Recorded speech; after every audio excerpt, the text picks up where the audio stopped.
Okay, Matt, we have made it to the season three season finale. Yep, exactly.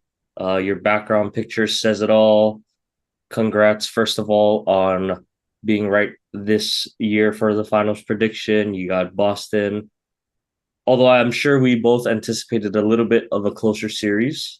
Nonetheless, you got the prediction correct. But we're here, Matt. We made it. Season three, episode 44. Um, yeah, it was a long season, a lot of episodes, but I think had some good talks. Um, but let's get right into the basketball combo because we're recording this on June 17th, Monday, fresh off of the 2023-2024 NBA season coming to an end with, unfortunately, as a Lakers fan, it pains me to say this. The Boston Celtics now surpassing, or I should say, breaking the tie with the Lakers with 18 total championships in the franchise's history. What a run for Boston, honestly, in this playoffs. But we can get to all that. Let's go game by game first, right? So we'll start with game three, Matt. And, you know, 2-0 going back home to Dallas. I think we both expected Dallas to come out strong, um, especially with Porzingis being out, right? Thought, okay, this is a perfect chance for, you know, Dallas to come back, make this a series. And I think we just kind of saw what, Boston is capable of. So start us off, Matt. Uh yeah, Luka started off pretty well, I would say. Boston, not a particularly good start at all by any means, but something about this Celtics team, man, it's their three-point shooting or it's their style of offense, the individual talent, the cohesiveness that they play with. It's like the no lead, like we talk about, right? Nowadays, no lead is safe. Yeah, with this Celtics team, with how they're capable of shooting the three, that is definitely an understatement. Um, Able to finish the first on an 18-6 run, like you have here, and then they just kind of explode in the third quarter, going up by as many as 21, essentially thinking this game was wraps.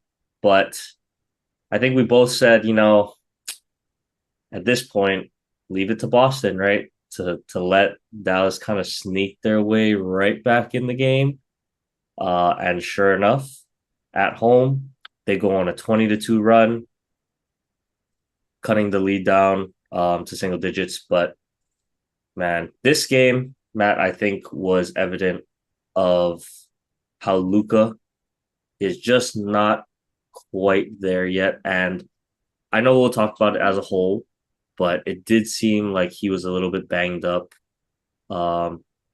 Just physically out there on the court. I think if you've seen him play before to kind of this finals run, just not as quick of a first step, not as shifty as he typically will look.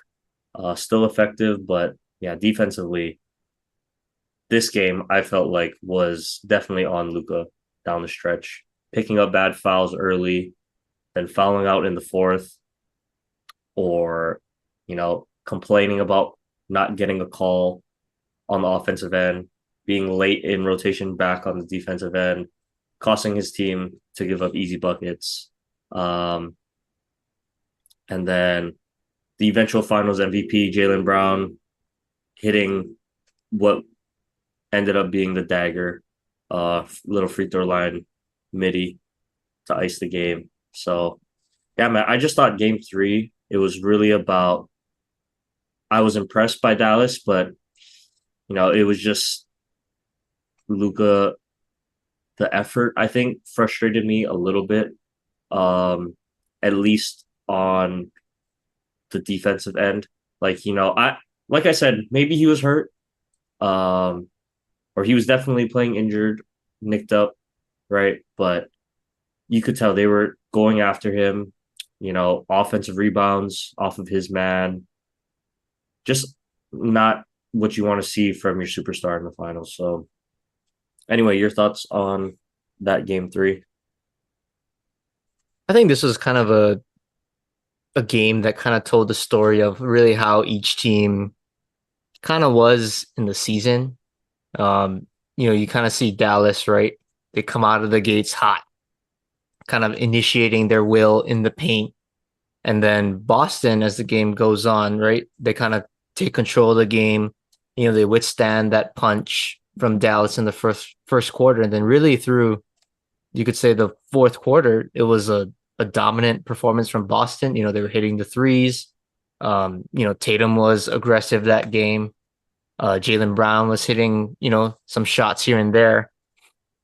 And then you get to the fourth, what we all thought, oh, this is a wrap. Let's just move on to game four. It's going to be an easy 3-0 lead. Well, not so fast because, Boston, they've had a history of blowing big leads. And what better time to do it than in a finals game? They were up by what, 20, 21 in the fourth quarter. Somehow Dallas goes on a 20-2 run. But in that run, it's like, okay, this is literally what Dallas did to Minnesota, to the Clippers, to OKC at times, and really through the regular season with the healthy team is they can just explode on you because they got Luka, they got Kyrie.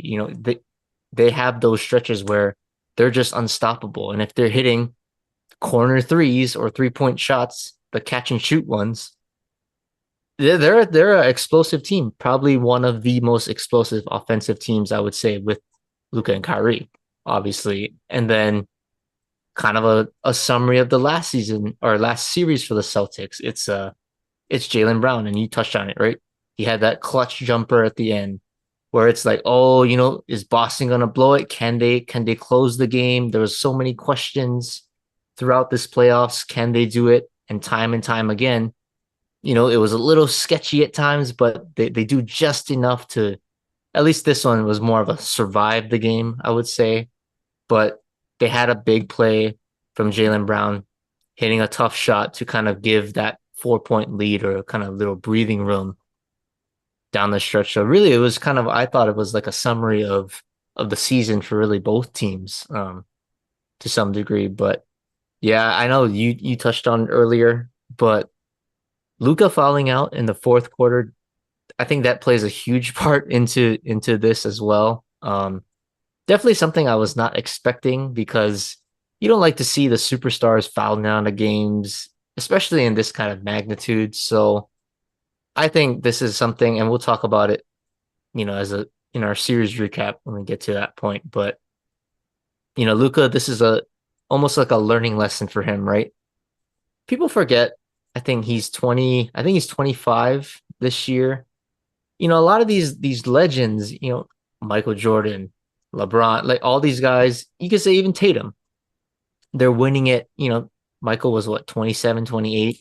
LeBron was 28, I think, when he won his first ring. So it's not like these guys come in year one, year two, and then boom, you're a champion. Like that, it's not how it works. There's a lot of times where you kind of have to go through some growing pains, some growing up. You got to learn. Sometimes you get to the top, but you fall like Boston. But it's just there's a process to it. And I think we're a little too quick on like, okay, it's Luka Doncic. Like he's so good. Like he's gonna take this team to new heights. And maybe one day he will. And I really don't doubt that. But this is just that learning curve, that learning step in the process for Luka. And I think, when he gets back to the finals, and I say when because I truly think he will get back there one day in one season, um, that it's gonna make him a better basketball player.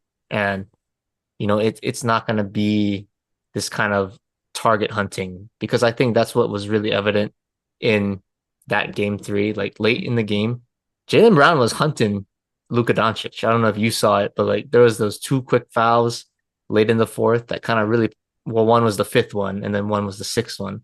But it was initiated by Jaylen Brown. Like he was kind of target hunting. Okay, I got Luka on my heels. He's in foul trouble. I'm gonna make him make a decision on what to do. I'm gonna initiate the contact. And to Jaylen Brown's credit, that's what you want to do. Make them in a tough situation. So I think Luka has to learn from that. In that last foul, just get out of the way. Like you're too important to foul out than to try and take a 50-50 chance on, maybe I'm gonna draw a charge here and there. But that's something that you gotta learn, as you get older, as you get to experience these things in the playoffs. And kind of unfortunate that that's how the game ended because as soon as that happened, it's like, okay, they're probably not gonna win. That's what I thought. Yeah, especially like you said, Matt, fouling out, critical moment at home, right? With 4 minutes to like that's just I It's too much respect. time. Too much Yeah, time. yeah, exactly. I respect trying to play defense there, trying to, you're giving it your all. It's the finals, but at the same time, risk versus reward, right? The risk in that moment for that play just too high. And I like what you said, you know, about this Dallas team, especially Luca, who is one of the rising superstars, potential face of this league. You know, only 25 years old. He has a lot, you know, I think he gained a lot of experience from this playoffs run. And like you said, Boston, they had to go through their growing pains as well, right? Uh, got to the finals, have had a lot of Eastern Conference Finals runs, couldn't quite make it over the hump. But, they learned from it, and that's why they are the eventual champs. But uh, yeah, getting to game four, uh, this one, I mean, facing elimination, right? You figured Dallas is just going to come out guns blazing. And I mean, that's essentially exactly That's what the happened. summary of the game. Exactly what happened in game four. Um, just all cylinders on go for Dallas. Boston just looked a little bit flat, I think. I don't want to say they were expecting to lose the game, right? But I think they they didn't panic. They knew Dallas was going to come out on fire. Um, and I mean, just all the players on all cylinders, really, right? Um, Kyrie, Luca, they got big minutes off the bench. Dante Exum had a couple big shots. I also thought Derek Lively in that one, 12 boards. He was all over the place. He was a spark plug, you know. And Boston on the other end, a little bit stifled by the Dallas defense. I like the intensity that Dallas came out with defensively, especially, Luca, I thought much better in that game four, both in the sense of not trying to argue fouls and also just playing defense. He was much more active on that end than he had been the entire series. So I think in a nutshell, not too much to say about game four other than yeah, Dallas, we saw how their offense was supposed to look, all series. And yeah, some garbage time minutes for a lot of guys that haven't played a lot. Tim Hardaway came out and just hit 5 threes in garbage time. And I was saying, oh, if a guy like him can get going, Dante Exum looks like he might have a little bit of an impact. Josh Green, I thought, played some pretty good defense when he was in. But I mean, not too much to say on game four, I guess, right, Matt? Um, I other think than I think you made a good point about the Tim Hardaway thing, which is kind of significant in a way because I think in those garbage time minutes, game's over, you know who's gonna win. But for the next game at least, if a guy can get hot late in the game, if he's struggling, especially if he gets hot, finds a rhythm, especially if you're the team that's down in the series, like Dallas's case, it's not like it was like 2-1 or two, like it wasn't like a tied series. Like it was clearly, Boston was way ahead in the series. Dallas, you're just kind of surviving at this point, survive in advance, finding any way to kind of shift the series, find a spark plug. I thought with Tim Hardaway shooting well in game four, at least to close the game, that would be a potential thing that Dallas could take into the next game, which is game five. Because, oh my gosh, like could you imagine if Tim Hardaway catches fire and then that could just be the turning point of the series? Maybe they make a comeback. Who knows? But I think even for Boston's sake, is there going to be a guy in garbage time that makes a couple of shots, kind of helps him get into a rhythm, maybe in game five that can obviously, clinch the series for them. And I think as we get into game five, I would argue that, maybe it wasn't Tim Hardaway and maybe that's a coaching decision. But out of all the guys, I thought Sam Hauser had that opportunity where I think he was in garbage time, minutes in game four, but he had a couple moments where you could tell his presence was felt on the court. He wasn't shooting 4 for 4 from three, but he had a couple threes.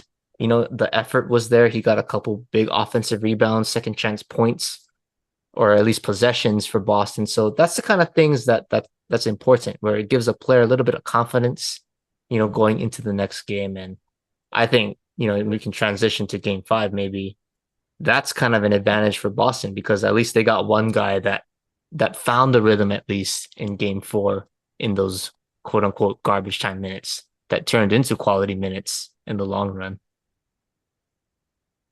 Yeah, definitely. And we'll get into right into game five, Matt. Um, the closing game for Boston, I thought, it was a decent start for Dallas. It seemed like they were gonna kind of survive and, you know, trade haymakers with Boston, but right out of the gate, I thought, you could see the intensity that Boston was playing with. Like they were going all out. They were going to gas themselves out, everything that they had for this game five, on ball pressure. Every time Luka touched the ball, every time Kyrie got the ball, they're up, physical without fouling, perfect on ball defense by, you could argue, the collectively four best perimeter defenders, or group of perimeter defenders in Derrick White, Jrue Holiday, Jaylen Brown, and Jayson Tatum. I mean, name me four guys on any other NBA team that can guard the perimeter at the level that those four guys can, right? All You can't.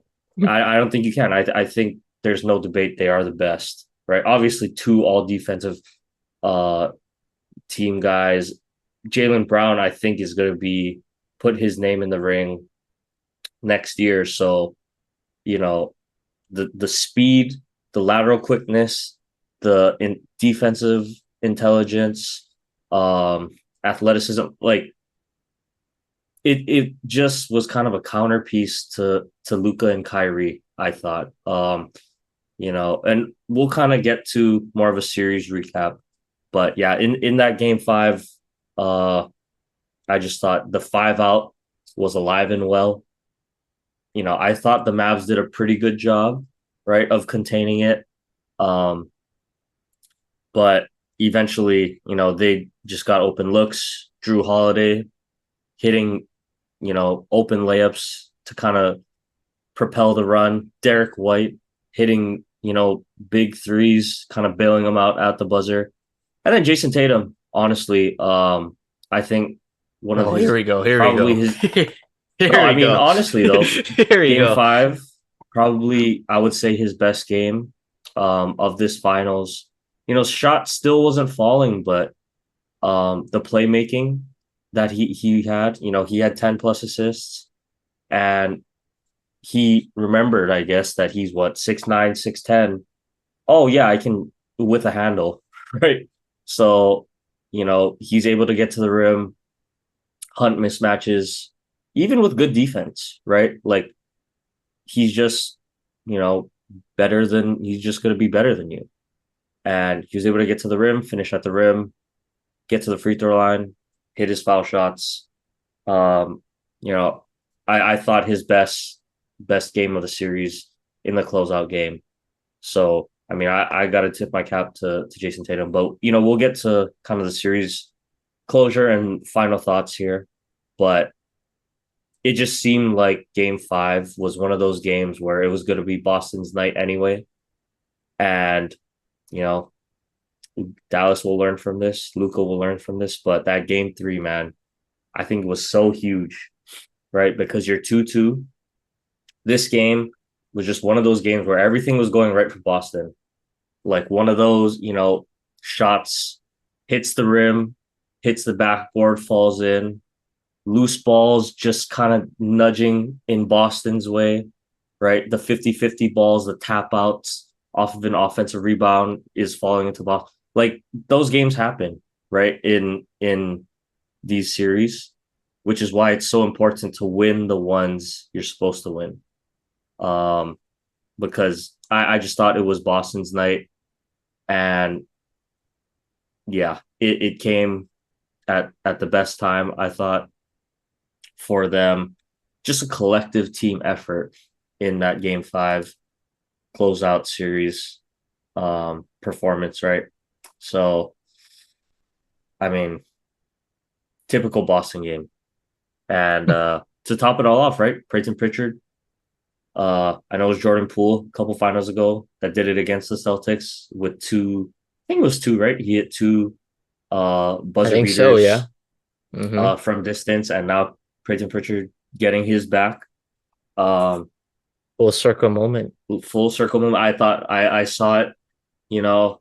I was like, man, I think if this just goes in, it's just the sign from the basketball gods that it's Boston's year. Sure enough, you know, Joe Mazzulla makes the call, puts in Pritchard just for that moment. They execute it perfectly, and I mean, he hits the shot. Uh, just igniting the Boston crowd going into the fourth That, too, yeah. like I think that at was the the half, perfect right? time. Oh, was it at the That was half? halftime. I Oh, think okay. so. I think that was the second quarter. Oh yeah, sorry. But yeah, just capping it, capping out the quarter. Yeah, it was just one of those nights where everything was clicking for Boston. Dallas just didn't Mm-hmm. really have a response. So, um, is there That's an anything interesting else? point too. I think to kind of build off the the run for Boston. Like that's how I kind of knew like watching this game, like, okay, yeah, I think Boston has a pretty good shot to close it out because you kind of look at the other games, even, to some degree, games three, and especially even game four, right? Obviously, you get blown on in game four, but it's like I look at the end of the quarters, even in game three, Boston answers early, but did they finish strong in the fourth? Yes, you could say they closed it out enough, but they gave up that big run to Dallas, right? So they had all the momentum and then just a little bit short. Game four, kind of the same thing, right? They blew them out, but it was the way they finished the quarters. It was like an annihilation by Dallas. This one, I look at the first half, especially first quarter, Boston ends the quarter 9-0. And then the second quarter, going into the half, it was just I forget what the exact run was, but it was something like 18, maybe like 18-6 run. And then obviously capped off by the half court shot by Pritchard to go into the locker room. So it's like, if you're gonna close out quarters and give up, a 20 plus point differential, good luck trying to, steal a game in Boston because the crowd is into it. And if the Boston crowd is into it, they're a pretty rowdy crowd. So it's going to be tough for any team to overcome that. So with Boston being able to control the last 2 minutes of the quarters, it's almost like that's a wrap because you're just carrying too much momentum into the next quarter or next half in the case of the second quarter. So yeah, that's what you said. In a summary, in a nutshell, that's just saying, Dallas had no answer. They couldn't finish strong enough, and then Boston just I don't want to say they front run to the win, but they definitely felt the pressure kind of taken off their shoulders a little bit, I would say.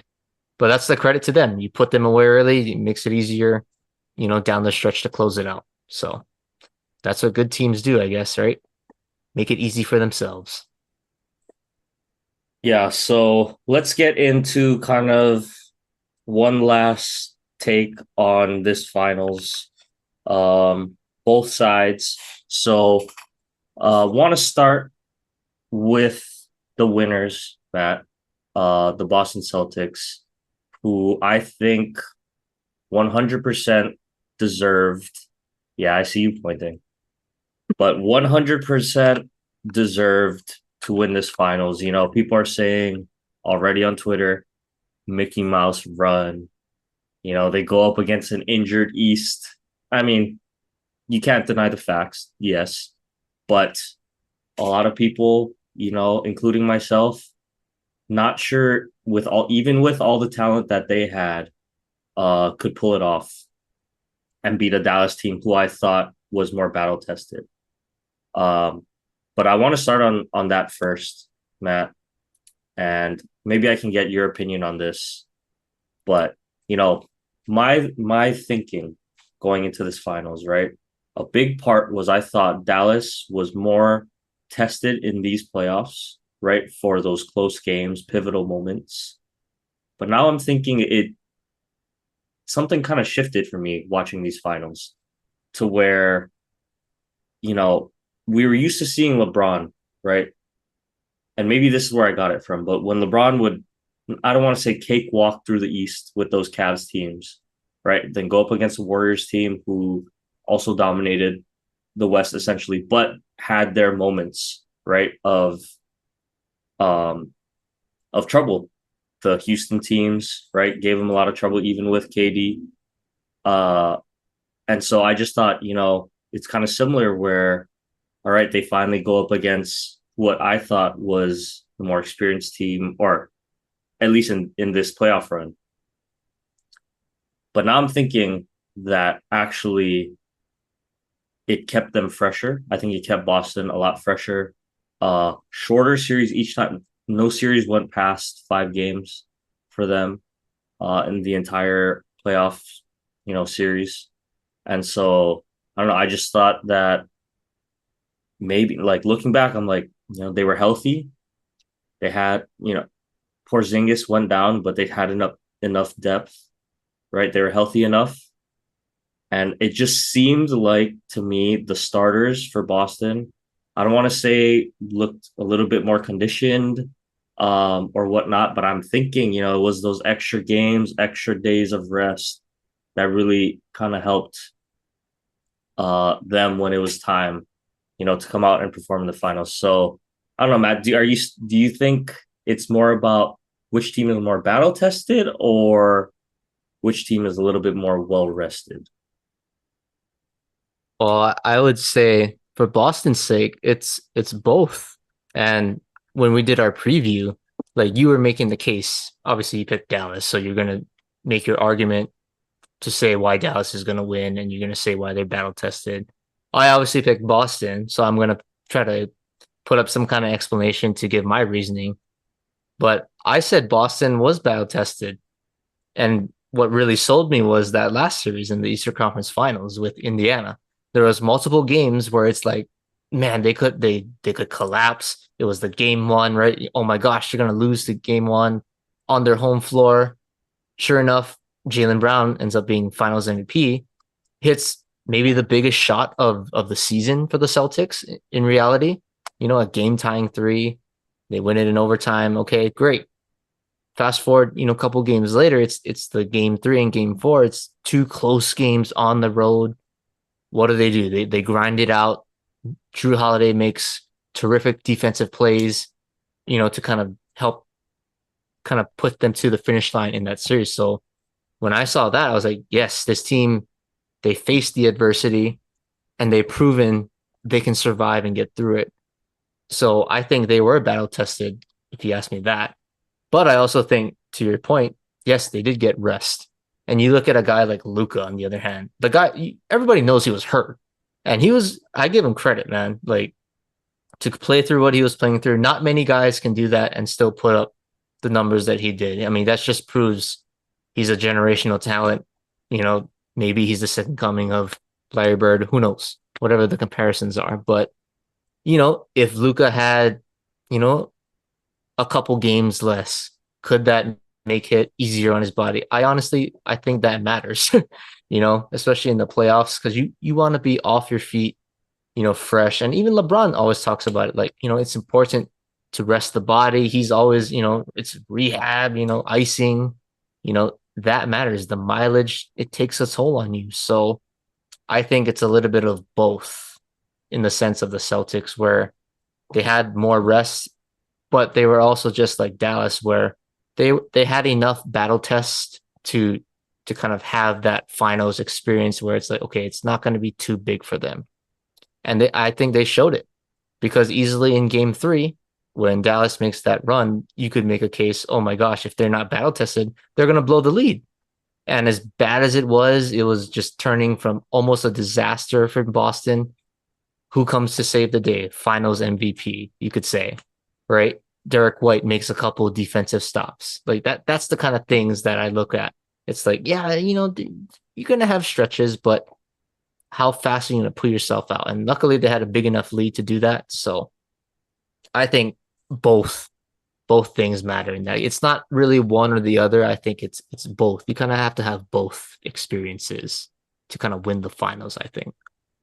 And yeah, that's what else I wanted to segue into was really you got to get a little bit lucky in the Oh finals yeah. and in any playoff.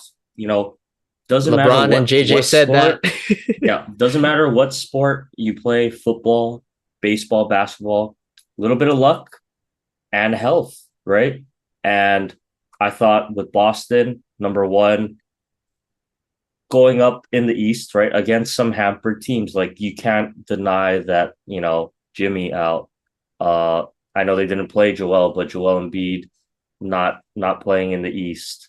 The injuries, the plethora of injuries that the Knicks ended up dealing with, and then the Pacers as well, losing Tyrese for Mhm. was a couple games, right? So teams not quite at full health, even Luca, like we alluded to, we might never know, but I think we owe it to Luca at least a little bit to say, you know, we've seen him enough in the league to where it is pretty evident that something was off physically.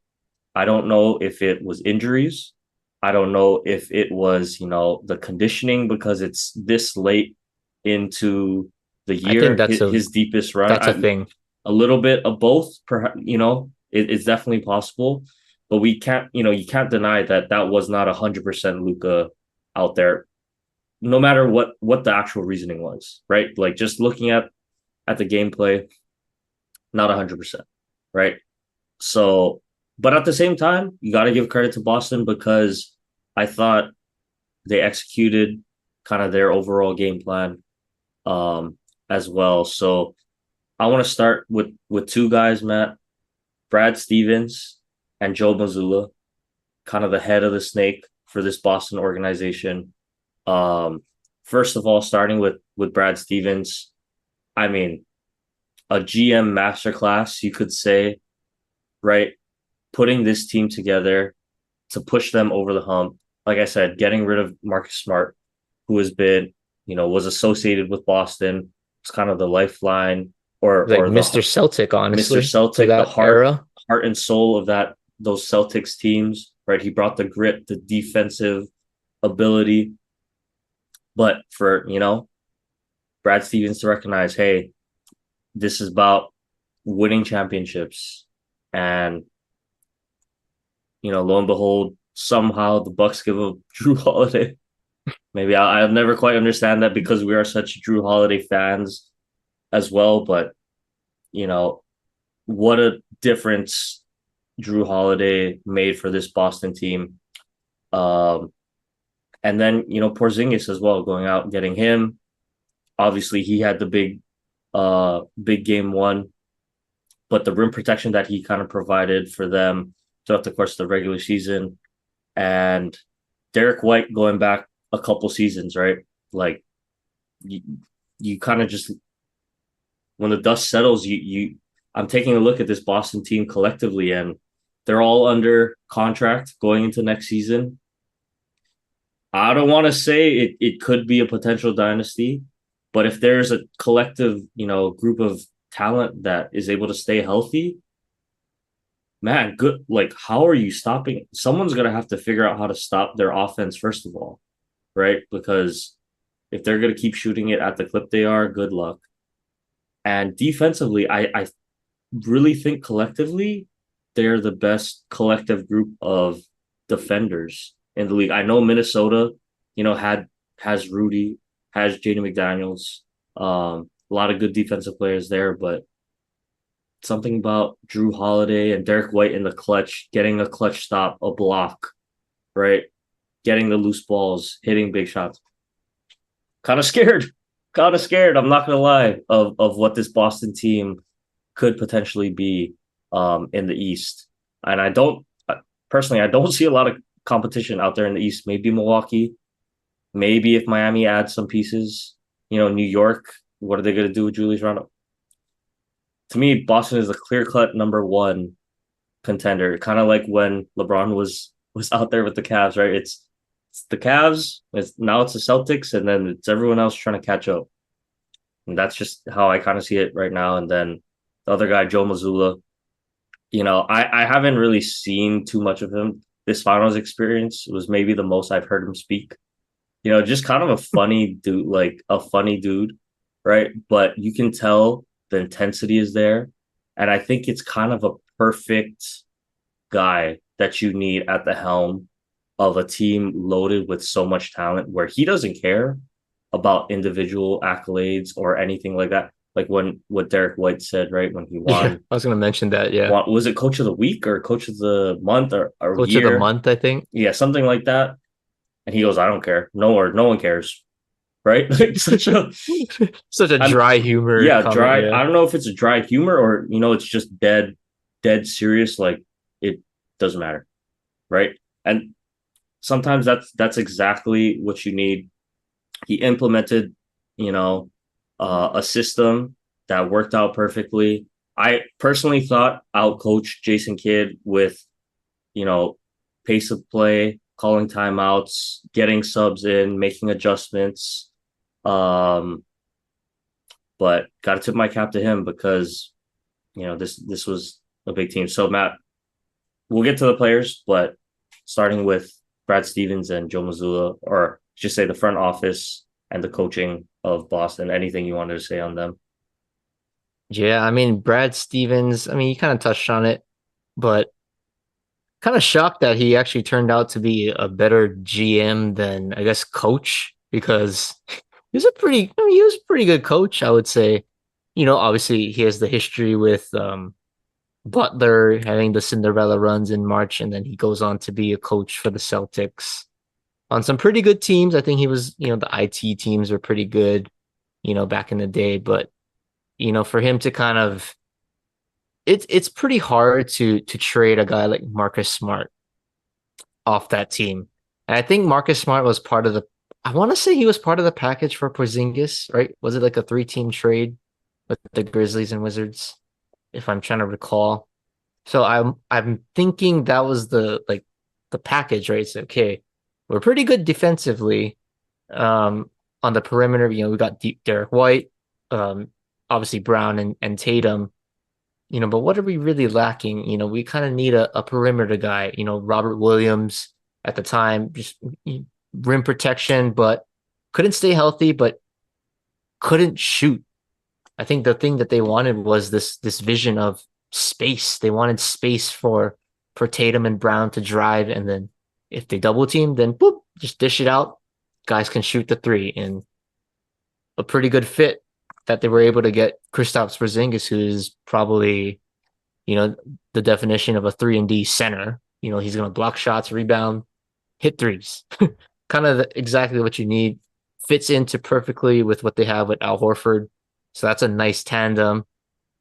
And I think that deserves a lot of credit too, because, when Porzingis goes down, Horford obviously steps in. He knows the system, but kind of a similar player, right? You don't have to change anything, schematically. So it's just a plug and play kind of thing. And obviously Horford being a vet, he's been around a long time with this team. So just a perfect fit. So I think Brad Stevens deserves a lot of credit for pairing Porzingis with Al Horford. And then it just kind of showed in this playoff run with Porzingis getting hurt. It's like, wow, like, you see it through the regular season, unfortunate injury, but with the pairing, I think that was just a match made in heaven because everything could still operate 100% functionality, I think, scheme wise. And then, Jrue Holiday, I don't want to give him too much credit for that because shouldn't every GM be trying to get Jrue Holiday if he's available? Like, I'm not gonna, like, that's a great move, by the way, but I feel like every GM, would be trying to get Jrue Holiday.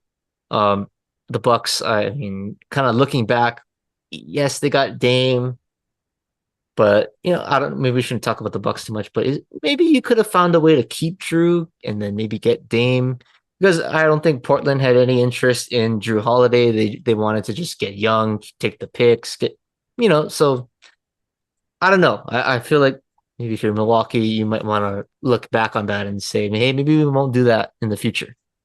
But whatever, we'll leave that to another discussion. But as far as Joe Mazzulla, he's kind of grown on me too, I think, throughout these finals. And, he touched on the way that he was, he kind of communicates with his players, I don't want to say the personality that he brings. It's a very blunt kind of, he's straightforward. It's just all business.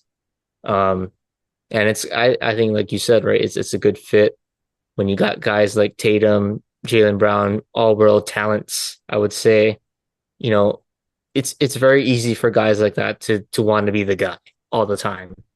And what it seems like it's both of them really they really don't care who's the guy this night. They just want to win. And I think Mazzulla kind of just emphasizes that and keeps that vision together.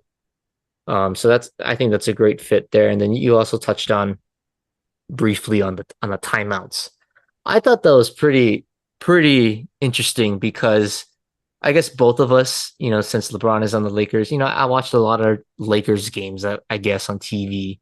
And I know you touched on it, in the playoff run with the Lakers, but it's like, I don't want to rip on Darvin Ham, but, there's times where Denver is just going on a run and it's like, they just keep playing. It's like, at some point, can you just stop the bleeding? Just do something. just call a timeout at some point. But at the time, it's a little too late because it's already a 17-2 run or something like that. With Missoula, it's like, oh man, they go on like a 7-0 run, boop, timeout. Like he just kind of, it's just like he doesn't mess around with the momentum. And I think that's really interesting because I think basketball is all about a game, and really any sport. Maybe outside baseball, but definitely football, I think, and basketball. But football is a little different. You can't really just burn your timeouts, for certain situations. But in basketball, it's like momentum is huge in basketball. And the team that has momentum throughout the game more, I think, more than likely is going to win.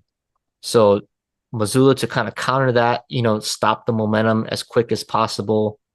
I think that's something that coaches, and maybe I don't watch enough of the NBA to watch all these coaching styles, come to fruition. But I think more coaches need to take a look at what he did with the timeout management and then kind of implement that, I think, because momentum can make or break a season, really. So for him to kind of manage the timeout usage pretty masterfully was pretty impressive for me to watch. So got to tip my hat to Missoula and Stevens there, I think. Okay. Yeah. And now, Matt, I need to give credit where credit is due. Obviously, the players. We'll start with the two superstars for Boston, Jayson Tatum, Jaylen Brown. Starting with Jayson Tatum, I thought game five was his best individual performance. But honestly, I do, yeah, I do have to say, I'm trying to um, get you to look at Jason I Tatum. Like see I'm him. trying to move I off the saw screen. enough of it. Um, like, you know, he didn't have the moment. He didn't have the marquee moment. He didn't have the big final, outburst of scoring. But, to his credit, a lot of guys in that position, right, would be looking to do too much when you're struggling, when you know or you think you are the superstar of your team and one of the best players in the league. It's easy to let that take over your mindset and say, I'm not, I need to be better. I need to, you know, make more shots. I need to, but I got to tip my cap to him because even though he was struggling, from the field throughout these, finals, shooting the ball, made, a lot of winning plays, averaged 7 assists in these finals. And I just thought his overall mentality throughout the series, it was always focused on the team. And, got to tip my cap to him there. Like he just cared about winning. I'm sure he would have loved to win Finals MVP, right? But at the end of the day, he is an NBA champion, and that is something no one's ever going to be able to take away from him. So I'm going to give him his flowers. I give him the respect. He's a champ, right? Once you kind of get there as arguably the best player on your team throughout the final, the playoff run, uh, you got to give credit where credit is due. So, congrats to Jayson Tatum. Um, I really do think it wasn't the scoring that impressed me. It was just kind of everything else. His willingness to play defense, couple big rebounds in crucial situations, unselfish with the basketball. 2 games in this series with over 10 assists, right? So tip my cap to him. He definitely showed me the character of a champion in this series. So that's my take on Jayson Tatum. Then getting to Jaylen Brown, the Finals MVP. Um, man, I mean he's kind of on that same path that I almost felt about LeBron, right? Because the hate to respect is what I'm trying to say. So starting off at Cal, right? Going You up got to bring against this up. UH. I You have had to to. bring this up. I have to bring it Yes. up because that was my first taste of Jaylen Brown, right? He's this really smart guy, right? Some of the stories were coming out. Really smart guy, really talented basketball player. He's a lottery pick, projected one of the top picks in the draft. Okay, and he's going up against the best Hawaii basketball team, at least that I've been watching, right? And we go out there and he doesn't have a good game, right? He doesn't have that good of a game. I believe he fouled out, right? Didn't he foul He out? did foul out. Fouls out in that Single tournament game. digits. Yep. Not an impressive showing. And I'm like, this guy's overrated, right? He's supposed to be a lottery pick. Hawaii just dusted Cal. So I'm like already not a big Jaylen Brown guy. And then, extremely confident guy, right? But starts getting memed when he's kind of a rookie, right? The infamous Taylor Rooks interview. What is your goal in, by the time you're 28 or whatever the age was? 5 championships, five what MVPs or whatever he said, right? Um, so it's getting clowned.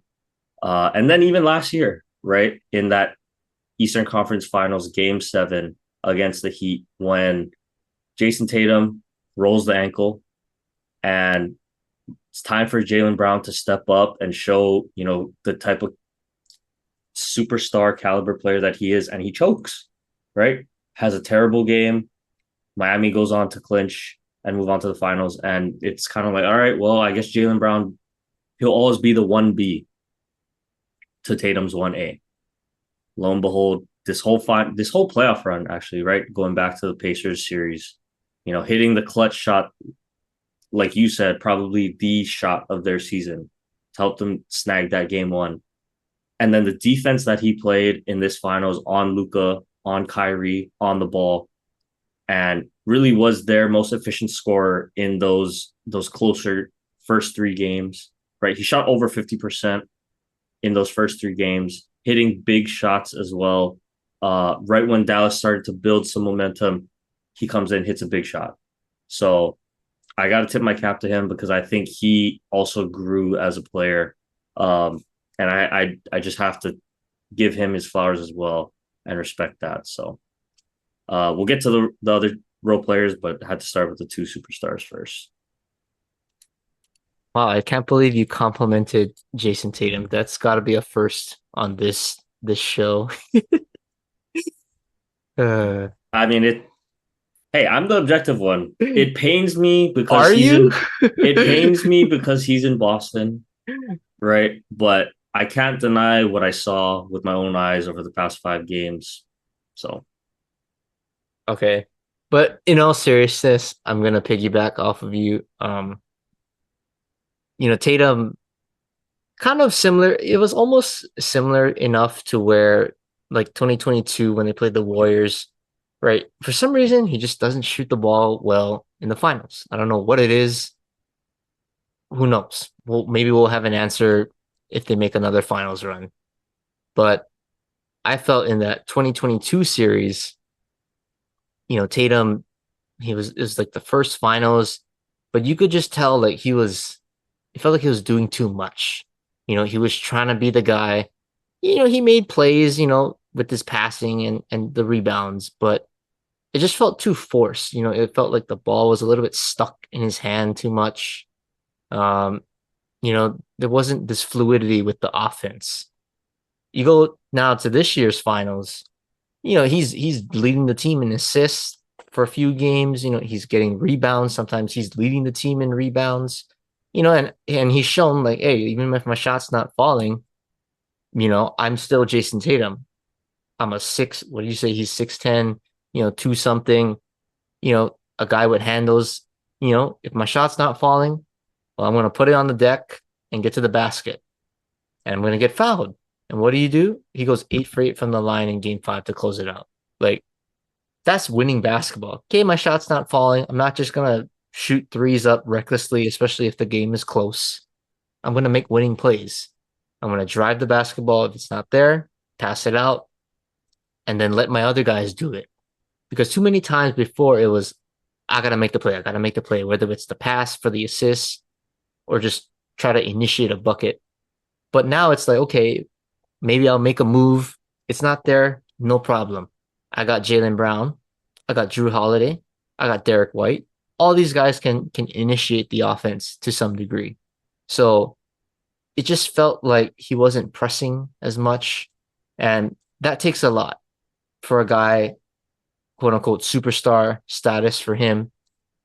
I think, obviously, I think he wants to win finals MVP, but the fact that he's just the emotion, like it shows when Jaylen Brown wins, it was truly, I think he was, he's a little hurt, but he's also happy for Jaylen Brown, for the team. It's just, you could just see a full circle moment, I think, from 2 years ago in that finals with the Warriors. Credit to him, and then even to Jaylen Brown, right? Finals MVP. I don't need to get into the whole spiel, but I think it's just funny that a guy gets shut down by Aaron Valdez, who's playing, I believe, in Mexico at the time. I have no idea where he is right now in the world. But I was saying like, hey, you're Dallas, maybe you should give this guy a 10-day, just for the finals. I mean, maybe this is the guy that can stop him. But he goes from at least Hawaii basketball fans like, man, this guy's one of the worst lottery picks that you could have picked. To now, it's like, whoa, okay, like this guy is he's the Finals MVP, um, one of the better players in the league, a surefire All Star for years, I would say. So I got to tip my hat to him too. Great to see that he got that monkey off his back. So, well, I mean, I don't know what to say, man. I think this is a pretty dangerous duel because I think they're 1 year apart, right in the primes of their careers, and it's going to be a tough road for those Eastern Conference teams to get through these guys for the next 5 years, I would say, going down there. That's it's gonna be a tough team to take out. Yeah. And want to show love to the rest of the Celtics as well. One of my favorite players in the league, Jrue Holiday, and obviously I know one of your favorite players going back to his days in San Antonio, in D Derrick White. White. I mean, really two of the best 3 and D players in the entire league on the same team. On the same team, that I mean, um, making winning plays, hitting clutch shots. You know, we've seen Jrue Holiday do this twice now, 2-time NBA champion. We saw the infamous steal he had right against the Phoenix Suns in this playoff run. You know, just game winning plays again. Same with Derrick White. You know, the big block. He's diving on the floor, busting his lip, his teeth on the hardwood, hitting contested threes to bail out the Celtics. Every time it kind of felt like Dallas was coming back, this one, boom, someone hits a big shot. So just really want to tip my cap to those two guys who played really well, and then uh, congrats to Al Horford as well. You know, finally getting a ring, well deserved. One of the great guys of the NBA. But yeah, Matt, I think that's all I really wanted to say for Boston. I think maybe we can transition over to Dallas now. And I'll actually, before we get into Dallas, I want to say one more thing on Boston, and maybe I'll ask you this too. And you kind of touched on it earlier, but as far as like them being a dynasty, like, is there actually a team, maybe if you play a little fortune ball for next year, like, is there actually a team that can take them down, at least in the East? Because the West is pretty loaded right now with young talent, but the East is like, I maybe mean, Milwaukee. I think year 2 that's what I with a would little bit of say. continuity. The Knicks healthy, that'll be fun to watch. I just don't trust the Sixers. And if I think Hey, Miami, Paul George. yeah, if Miami adds another big piece, I think that's the one to really look out for. I think, yeah. But other than that, I think as is, I don't think any team is ready yet for Boston. But I think with some good moves in the offseason, yeah, we'll start to see hopefully a little bit more competition. It's not a cakewalk Yeah. through the East. I mean, obviously, yeah, you got the draft coming up, free agency, right? So things are going to change, but just on how it looks right now, I would have to say Milwaukee just on paper. Like, Giannis, they did win a championship, what, three seasons ago now? Giannis is still in his prime. I think Dame in year two with the full off season, because from all the reports, and I think he was doing like a podcast or something, like he was saying like he wasn't working out like last year because he was going to get traded, so he didn't want to get hurt. So he's coming into camp out of shape, probably the worst he's ever played, to be honest, in the past 7, 10 years of his career. So I think a full off season with Giannis and Dame, obviously I think teams will add pieces here and there.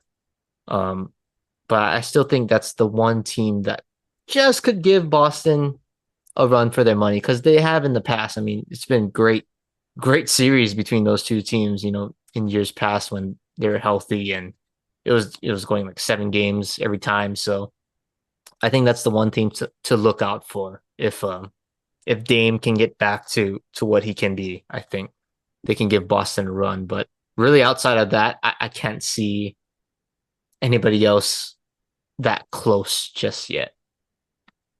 Yeah, that's fair. Okay, well let's get to Dallas, Matt.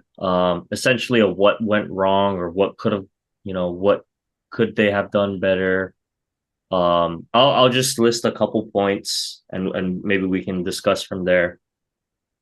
Number one has to be Kyrie Irving. I mean, I That's thought it fair. was it was scripted so well for kind of his revenge story against Boston, right? we know Boston doesn't like Kyrie. He didn't have a good time when he was in Boston. There was no love lost between the two, I would say, right?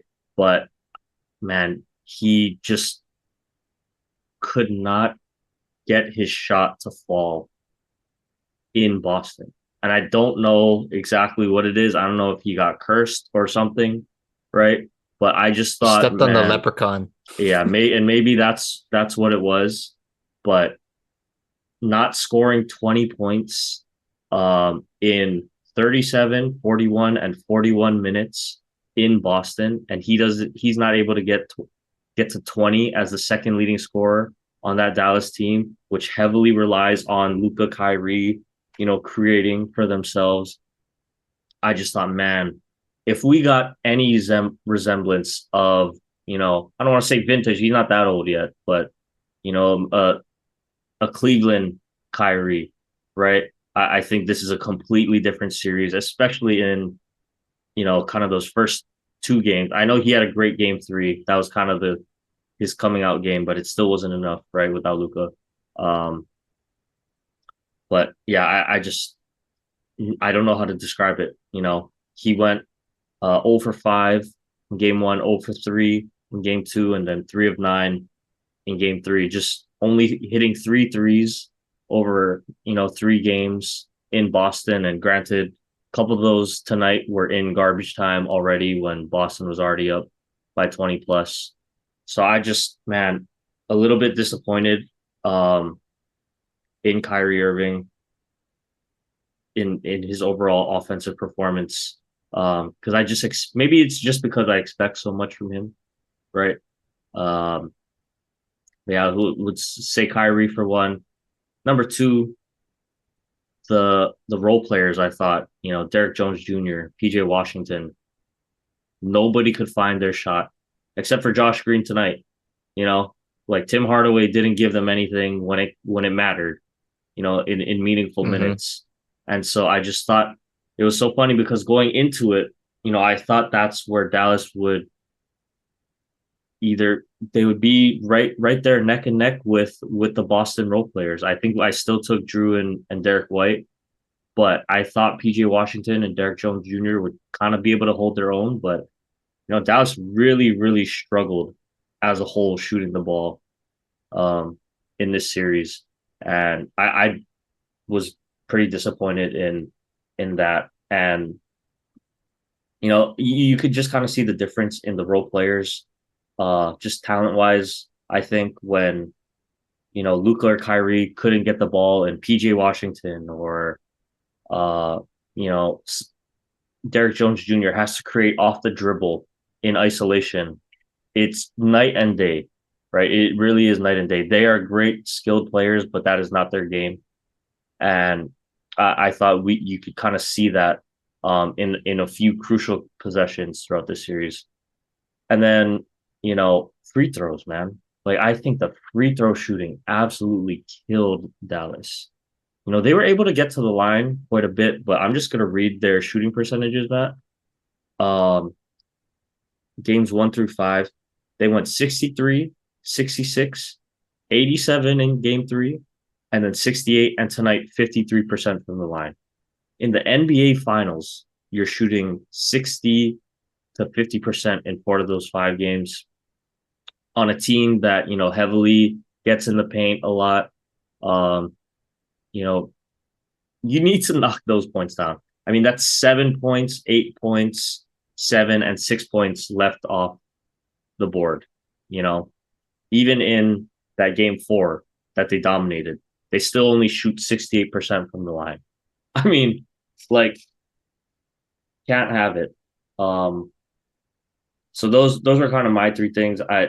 We can talk a little bit more about Jason Kidd and the game plan later, but I don't know if you wanted to comment on any of those, you know, Kyrie, the role players, and then the free throws. I think you nailed it, head on. I think all three of those reasons are pretty much a summary of what went wrong. At least Kyrie, I'll say Kyrie first. You touched on the scoring outputs, but the one that really stood out to me, I mean, yes, he had the bad games, but I thought the one that really just hurt the most was game three. And he had a good game, I think, for the most part, but Luka fouls out. It's like, okay, Kyrie, like this is your moment. Like we somehow make a run back into the game. Like we can get back in the series if we win this game. And he just couldn't hit. I thought he was gonna hit that shot at the end. I think they were down four. Kind of looked like that the quote unquote shot The shot. against Golden State. Yeah, the Yeah. shot. I thought he was gonna hit that. That would have definitely made it interesting. And with Boston, you never know what's gonna happen with them. So I was like, man, Kyrie, like if you I didn't need the game 1 through 5. I needed game three, the last 4 minutes of the game, for you to really just put the team on your back for 4 minutes and get them home because Boston was laboring. They were like, oh, we just need this clock to run out and then we just survive. And I thought Kyrie had a chance to really have his finals moment. Maybe a finals MVP moment because who knows what happens with this series if they win that game. They win game four, it's 2-2. Totally different feeling for Boston, I think. 2-2 at home. It's like, okay, we got to win now. We don't want to go back to Dallas and we're facing elimination. So the whole thing changes, I think. So I was looking for Kyrie to kind of have that moment in game three. Just didn't come up short. And then you touched on, the role players. I think I touched on it last week on our Instagram clip. It's like, PJ Washington, Derrick Jones. I needed them to hit the corner threes. They just couldn't hit the catch and shoot ones, and that's what's frustrating. It wasn't like they were contested. Like they had pretty clean looks for the most part. Um, they just didn't knock them down. Sometimes that's how basketball works. But if you want to win a championship, you kind of got to have everything clicking on all cylinders. And those guys were able to hit shots in the previous series. That needs to continue if you want to, take it to the next level and be a champion. So I'll say that. And then you touched on the free throws. Um, but I think the one guy that kind of headlines that is Luka. Like he's an all-world talent, but the guy, I don't want to say it was like hack a shack out there, but even this game, like game five, he missed like three free throws all in the second quarter. Kind of when you kind of need them to just stay in the game a little bit. Even in earlier playoff series, like he misses a free throw late in the game. It's like, oh, like those hurt.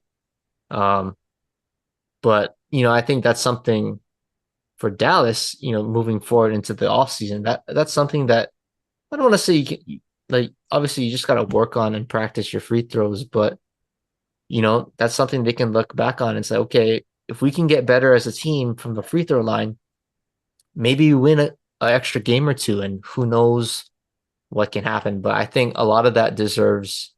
I think Luka deserves a little bit of the blame there, because he is their best player. He's going to get fouled the most, and he's just got to come through, especially in those crucial situations going forward. Yeah, definitely. But I do. I'm not trying to make an excuse for Luca, but I am trying to just look at this thing. The dust has settled a little bit. I touched on earlier. It didn't seem like he was 100%. I feel like he's not a guy that's really afraid of the moment, so I'm not gonna put it on a mental thing. But to me, like free throws are a pretty good indication of when something is a little bit off, right? Just for his, on the season, regular season, we're shooting his best clip around 78%, 79% from the line. In this finals, Matt, 58% from the line. And, even if you're just watching these games, it's like, it doesn't have any arc on the free throws. It's on, Yeah, you know what I mean? It's kind of like it's like a line drive. Yeah, it's like how Kobe used to shoot them, like those a little bit of a line drive esque. Um, and it's just like it seems something is a little bit off. He's like it's all wrist, right? He's not using any legs to push. Like it's all just in his wrist right here. A lot of his threes, right? You could tell off the step back, he's not elevating at all.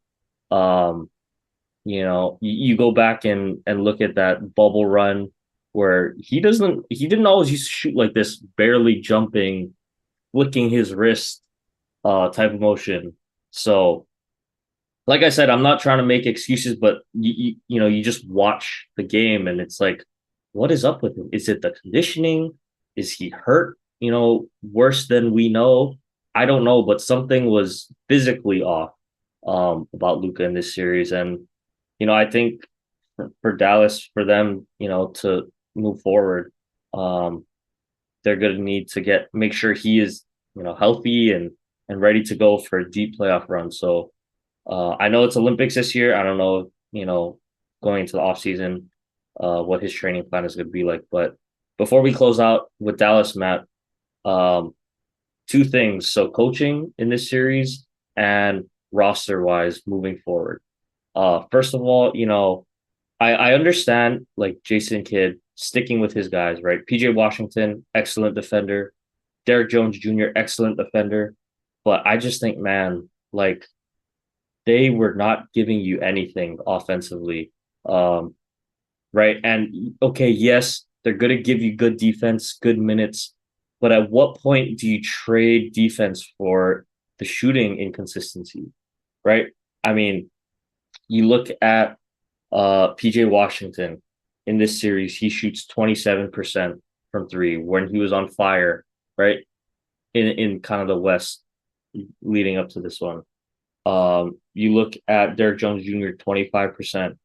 Maxi Kleber, your guy who you were expecting to have a big series, 16% from three, right? And it kind Really of got that just, one on the money. yeah, and it really just kind of translated. But I was just thinking, I thought especially after that game 4 win, Dante Exum seemed like he could be that guy.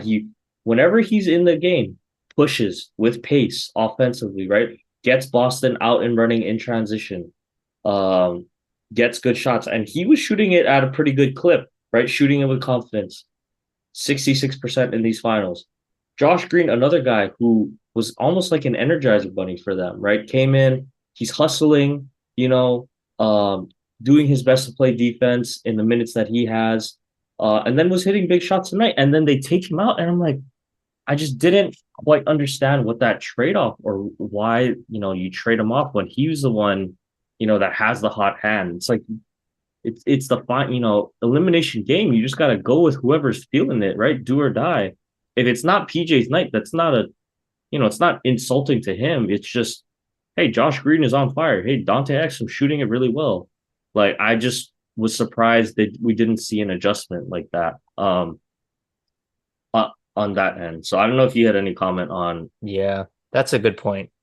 And I talked about it earlier, um, with Tim Hardaway Jr. I thought going into game 5, I would have liked to see more of him because in game 4, yes, it's garbage time, but the guy he caught fire. I mean, that can carry over to the next game. And I said earlier when we are talking about the game recap, for Boston in that blowout loss, Sam Hauser was the guy, he had a couple of shots.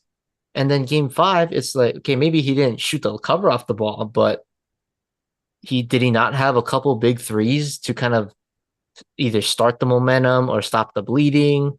And then I noticed, especially on the offensive glass, he got a lot of second chance, possessions and tip outs. I mean, it's not going to show up as a sexy box score stat, but to give your team extra possessions with the playmakers that you have, that goes a long way into, getting extra buckets, obviously. So can that momentum carry over? Yes, we just saw it with Boston's guy, with Sam Hauser. So why not give Tim Hardaway Jr. just a little bit of a run? Maybe see if he has it, because he's a streaky shooter. I get it. He can be really hot or just really cold. And if he's really cold, I do not want him on the floor. But there's only one way to find out. You got to just play him for a little bit. Give him a little bit of a run in the first and second quarter. See what he has. If he has it, well, lucky you. Let's ride him. Like you said, right? Ride the hot hand. But if he doesn't have it, okay, that's fine. But he waited so long to play him that I think it was already, the game was already kind of out of hand. So it's like, what's the holdup? And I think Exum is the other one had a pretty good game in the games that they won. So why go away from that? I think he had 9 minutes in this game five. Like, really, that's it? Like 9 minutes for a guy that's had a nice spark off the bench, you know? So I don't know. I think Derrick Jones was a guy maybe I would have subbed out, I think, for Josh Green for XM, but yeah, I don't know. Jason Kidd, and even the comments that he made too, like, he's saying Jaylen Brown, like, don't get caught up in the media thing. Like Mind that's games, one thing they maybe. I don't say. know. Yeah, but it's mind games, but it's like, like just you don't need to play mind games already. Like, and it's not like Boston is like a young team too. Like they've been there before. Like they're all business. Like you're not tricking them. They've been to the finals, they've lost, so they know exactly what to expect. Just play the game. Just, I don't need any of that extra stuff. That's why I give credit to Missoula, right?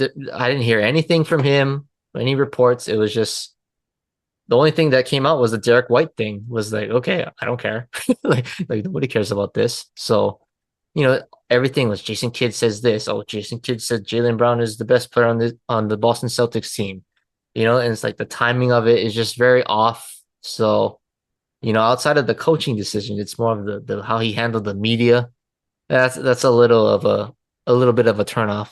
But it can also be a learning experience for Dallas because everything is about learning. How do you adapt? Boston had their struggles before. Obviously, they've resulted in a championship a few years later. How can Dallas do the same thing now? That's what I say. Yep. And I'm glad you brought that up, Matt, because that'll bring me to my final talking point for Dallas and kind of the NBA. So I guess moving forward now, two questions. Do you think, first of all, this roster, um, actually, I should say, do you think this style of play is sustainable for a deep playoffs run? Because when, way back when it was the Houston, James Harden, pick and roll and just kind of let him dance the whole shot clock. Um, Kobe said he didn't think it was sustainable, right? Like that type of basketball, he didn't think it was sustainable. I feel like Dallas runs a similar kind of concept, right? I think what we're seeing is something similar to if Chris Paul stayed healthy. Although, I mean, he's a little bit more of a floor general, right, than Kyrie Irving. But I think that was kind of the idea, right? It's you pair James Harden, who's kind of similar to Luka, and then you bring in a vet, Chris Paul, and then now you bring in a vet, Kyrie, who's maybe a little bit more offensive, individually offensively gifted. But this style, right? If they are going to continue this style, I think they need to make some roster changes. I think they need more shooting. I think you do have to Mm-hmm. keep the big because I think the big, Gafford or Lively in the pick and roll just too good. Like you're gonna need guys like that crashing the boards for the lob threat. But I know Derrick Jones Jr. and PJ Washington played great defense, but honestly, like you said, just couldn't hit the open threes. So do you think it's sustainable, Matt? And if you do, what do you think needs to be changed going into next season? I think it's a little bit of what you said. I think the wings, and you love the wings. I don't maybe well, and we both do, but especially you. You always talk about the wings. You need wings, 3-and-D guys to win championships. And we always refer to the Portland team that had a good run, but they had obviously Dame, CJ, kind of your main offensive guys, and then quality wing players, that can hit threes, play defense. That's for the most part the recipe for a championship team. You got your two stars, but you need the guys that can shoot the three and play defense. And Derrick Jones, he's a great player, great talent, but is he a good 3-point shooter? I would say no. That's not his strength. And I think that's a hole where if I'm trying to change my lineup a bit, Obviously, you got the center, whether it's Lively, Gafford, one of those two. I think both of them should be back on the team. They got a nice thing going there. Kari Luka, you know that. I I don't know about PJ Washington about his contract, but I would say maybe you keep him. I think he brings a little bit of length. I mean, he can shoot the ball. He showed it in previous playoff series with this team. But Derrick Jones just sometimes, it was almost like Boston was like daring him to shoot. Like they would when Luka was getting in the paint, whoever was on Derrick Jones is just full on selling out, trying to help on Luka. And if they kick it out to Derrick Jones, it's like, okay, let's see if you can make it. And most of the time he just couldn't. So I think you need to improve the wing players 3 point, well, at least 3 point wise. But to answer your question, can Kyrie and Luka work? I think yes, they can work, but they're gonna need to change the way they play just a little bit, just a little bit, and that's all about growth as a player. I think, especially Luka, um, that's part of his evolution as a player. And I'm gonna refer to Jayson Tatum. I think he's a good example of how to kind of adapt. It's not like Jayson Tatum 2 years ago. Like offensively, for the most part, he's made some adjustments. He's gotten better at things, but he can still score the basketball. That talent is not going to go away. It's about, can you get everybody else involved? How can you make the team better? And I feel like Luka is just not quite there yet completely. Like he's good. He can handle the ball and he can make these great passes, but it's like everybody just is kind of like standing and watching. And then if they double team, then he'll kick it out and then just, okay, I'm open. You got to make the shot now. Like, so I want to see him do what Tatum did in the sense where adapt your game. I want to see you get more, defense, and then especially defensively, right? Can he play better defense? Because they're going to attack him. They're going to attack him until they figure that out.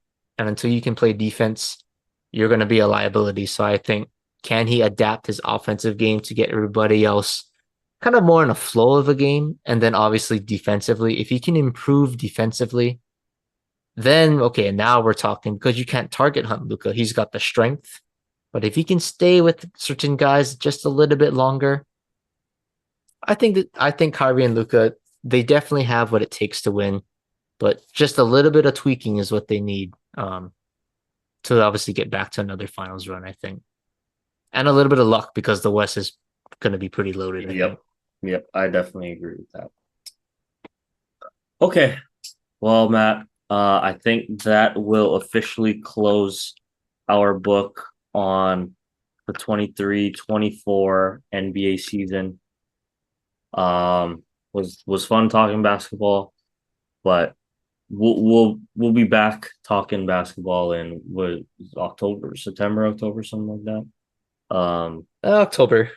Yeah. Well, I should say really probably the check-in, because we know how the NBA offseason is as of the past, I don't know, Oh, true. 7 to 7-ish years, 10 years, something like that. How blockbuster stuff create every year. So sure, we'll talk about it a little bit sooner when the dust settles. But yeah, we'll wrap on basketball for this year.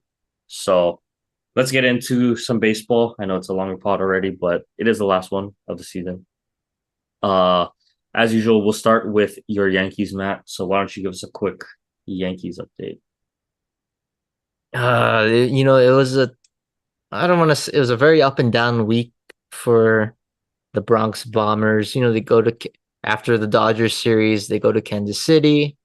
They win 3 out of 4, but the last one kind of put a sour taste in us. You're one strike away from winning. Clay Holmes kind of melts down, in a safe situation. So not a pleasant sight there. And then you go to Boston, and then you somehow lose 2 out of 3 to your rival. Um, and then the last game of the series was just a disaster on national TV, Sunday Night Baseball. Boston sets a record, stealing 9 bases. Like I don't even recall a team stealing that much unless they're in Little League, Pony, Bronco. Like I don't know what level of baseball, but something of where they're little kids. the fact that a major league team had 9 stolen bases off, by the way, a catcher in Trevino who won the platinum glove, not the gold glove. He won the platinum glove for the AL. Like that is the best of the best, and they got 9 stolen bases off of him. So kind of a bad, a bad weekend. The offense was just stuck in mud again. Can't hit with runners in scoring position in that same game. You have the bases loaded, no outs, a 3-0 count on your batter, and somehow in that inning you don't score a run. Like that's a little concerning. Um, I had a little vent session with Wade, just very disgusted with the at bats that happened in that inning and really throughout the game. So please, for the love of God, just find the offense. I don't know what it's going to take. They got a tough series coming up. Obviously, I would say the biggest one so far. Um, they play Baltimore at home. Got a game and a half up when we're recording today. So obviously, huge series. But on the bright side of news, our savior, Cy Young Award winner, Garrett Cole, is coming back on Wednesday. He will be pitching his first game of the year against the Orioles. So maybe a perfect timing for him to come back because of how kind of up and down it's been the past week.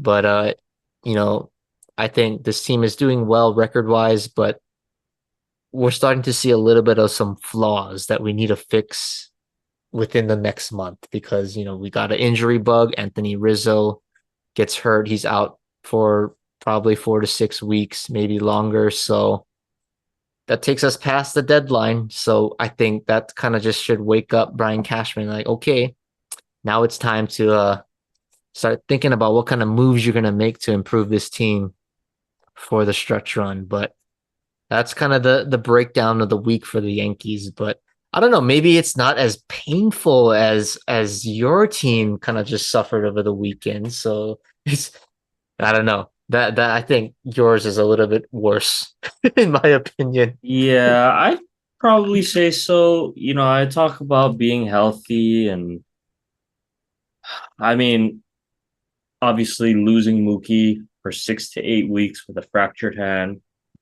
now using Yoshi or losing Yoshi Yamamoto for I don't think the timeline is quite out yet, but a strained rotator cuff, not good.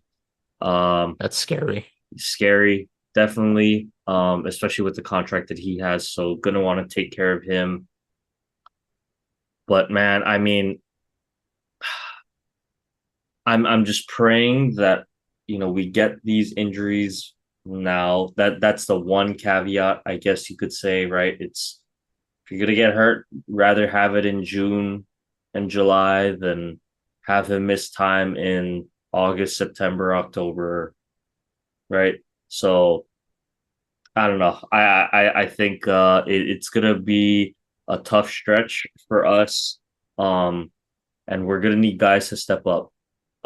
I guess one thing I am excited to see is Miguel Rojas get more playing time.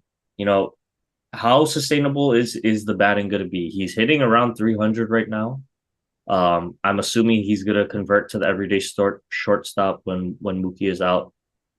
Can he continue to provide offensively? Can Shohei, Will, and Freddie carry the load? Right. Still no news on Max Muncy when he's coming back. So gonna need to rely on the bottom of the order, right? Hopefully it's time. When Mookie goes down, everyone kind of steps up. And pitching wise as well, right? Like praying Kershaw comes back pretty soon. I think Bobby Miller is having rehab starts, but he's not having the cleanest starts like how Garrett Cole was having down I in the think he comes back minors. this week though, right? Yeah, but he's gonna come back. Need Walker Bueller to get back to his old self. I still think it's gonna take a while. No timeline on him, but hoping we can just I don't want to say stay afloat, but win enough to where we kind of let the other three teams below us take each other out. Because that's kind of been the case. So I'm hoping we just continue to get lucky with that. But yeah, just not not good, not fun times for me with the injury bug. We have a ridiculously long list of injured players right now. So yeah, just hoping that gets resolved. But maybe we'll talk about it. Maybe we'll do an off-season episode. I don't know. We'll see how we feel. But yeah, looking for some moves at the deadline if the guys that we have now aren't good, can't step up. I think we're gonna definitely be in the market. I heard Luis Roberts or Robert is on the table. I don't know what that package is gonna look like. Potentially a Garrett Crochet. That would be nice. But I can only dream for now. We'll see. Yeah. Hopefully, just hoping, Hey, the rest of the guys stay healthy. Um, we have to have an off-season episode because I think both thankfully this year I think my team will be buyers at the deadline. So I think yeah, we're something good definitely gonna should be happen. buyers. Yeah, and obviously the Dodgers will be buyers because their division is complete garbage right now. So congrats to the NL West champion Los Angeles Dodgers in June. Woo! Ooh. But All yeah, right. Yeah. we'll have an off season when the trade deadline, but that's like what end of July, early August. Yeah. So we'll talk Uh, about it when it happens. But yeah. Sounds good. long ways to go. Uh, all right. Well, that'll kind of wrap baseball, Matt. So why don't you get to our last foolish fool of season three? Oh boy, last foolish fool of the season. I think it's only fitting that I say the foolish fool is actually my team, the New York Yankees. Um, Still kind of shocked that the whole how do you give up nine stolen bases in a game? Like that's just something doesn't make sense with that. And how, I know that's Boston's game. They're young, they're athletic, but took nine stolen bases. That that's over one an inning because they didn't even play the bottom of the ninth, so they had 9 in 8 innings, which is ridiculous for major league teams. So that's losing baseball right there. So to be on the wrong side of history, sorry Yankees, and you guys are my team, but you guys are definitely the foolish fools of the week for allowing that shellacking to happen on the base paths. All right. So that was the last foolish fool. I mean, I just don't have any state of the 808 stuff, Matt, really. I mean, there's baseball. I can keep hammering the guys that are in the league. I know well, Kirby Yates had a save against the Dodgers. Um I get, Andy Pajes blows through a stop sign and gets thrown out at the plate and we lose a game. So shout out to Kirby, I guess. That's all I have. Kirby. I was really hoping I had a Tua extension done already so that could be my state of the 808, but still nothing on Tua, and especially with the bag that maybe I know we didn't have time to talk about it, and maybe we'll talk about it later on after free agency officially closes. But Trevor Lawrence setting the table now. Uh, I don't think you can deny They Tua his money. If you're gonna pay Trevor Lawrence that after the Jags collapse of last season, I get he had the playoff win, the playoff comeback against the Chargers, right, Matt?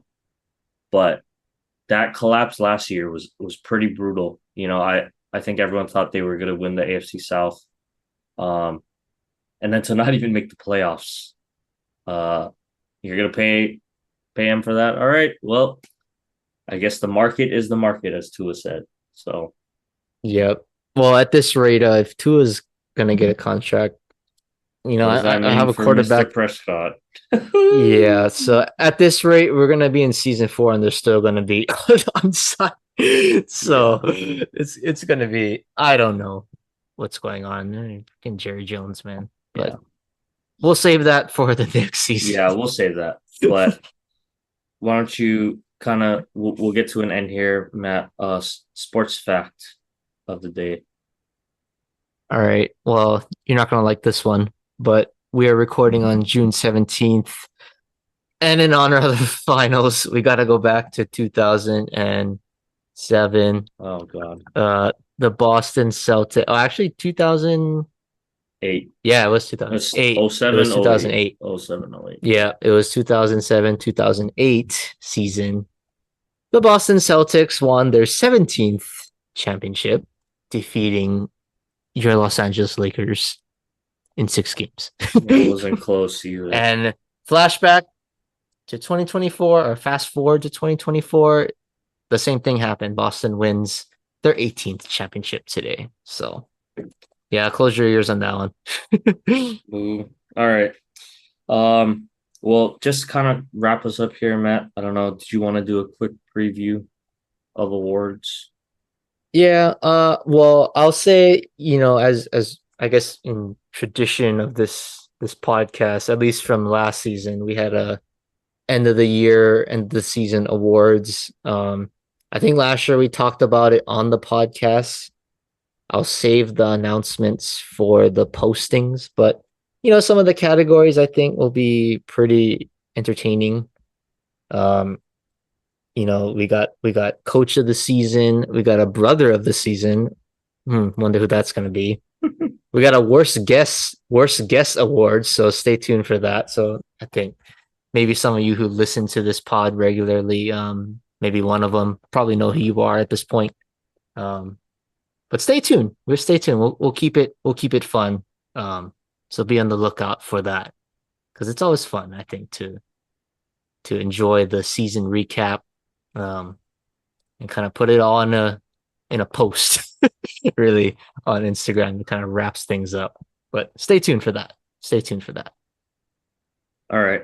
Sounds good. All right. Well, as we wrap on season three, Matt, did you have any last words you wanted to send us out with? Season 3. Can't believe we've been doing this for 3 seasons, but I don't know, man. I would say this year, kind of the same old for me. Disappointment again at the end for me. My teams just cannot win for some reason since we've been doing this podcast. Um, but you know what? At the end of the day, I love sports. I love to Of talk about course. sports. Of course. I'm a nerd of sports, so this brings me joy, some therapeutic relief sometimes. That's true. For those bad days that I have with the Cowboys and the Yankees. So, um, we just record it so everybody can listen and mock me. So it is what it is, but it gets the job done sometimes. But 3 years down, man. I don't know 3 years how down. much longer we're gonna be doing We'll this, but see. We'll see. we'll ride the wave and see what happens. We'll see what Yep. happens, but Exactly. I love it's that. all it's all good and fun. Yep. Like you said, Matt, we really just do this for fun. I think it's the whole reason I wanted to do this, honestly. It's like, well, it was COVID when we started, right? So everyone was That's true. bored. Um, but I mean, it's really just, documenting this stuff. It'll be fun when we're old. You can look back and Hmm. remember some of the sports events and how we felt during them. Yep. Hopefully we have like some good moments. Well, I think I had my good moment, right, with the Dodgers. Did we start actually? No, No. you It didn't was have. after it was the year after. It was the year Yep. after they won. Nobody's had So a so we haven't championship had yet. a champion because the Lakers and the Dodgers won the year before we started um doing the pod. Yep. So yeah, we don't have that. Felt my first football grief this season, right? Yeah, Um not fun, right? yeah, not fun.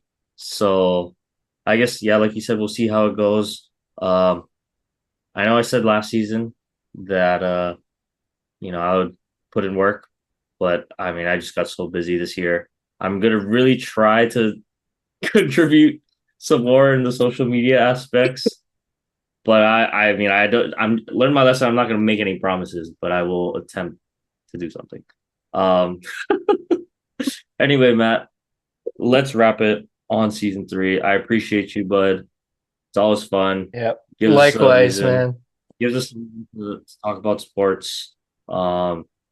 Talk every week. So appreciate you. Um. Still doing this with me, and I like you said. We'll see. We'll see how much longer we keep doing this. Um. Yeah, without further ado, everyone, we appreciate it. Thank you for sticking with us for another season. We will be back for season four. We can confirm that already. Look out for some off-season stuff. Uh, free agency going to be going on. trade deadline for baseball. We will be back and we will be better in season 4. So thank you again, everyone. We appreciate it. Stay safe. Have a good summer. We'll see you guys in a couple months. So thank you and take care, everyone.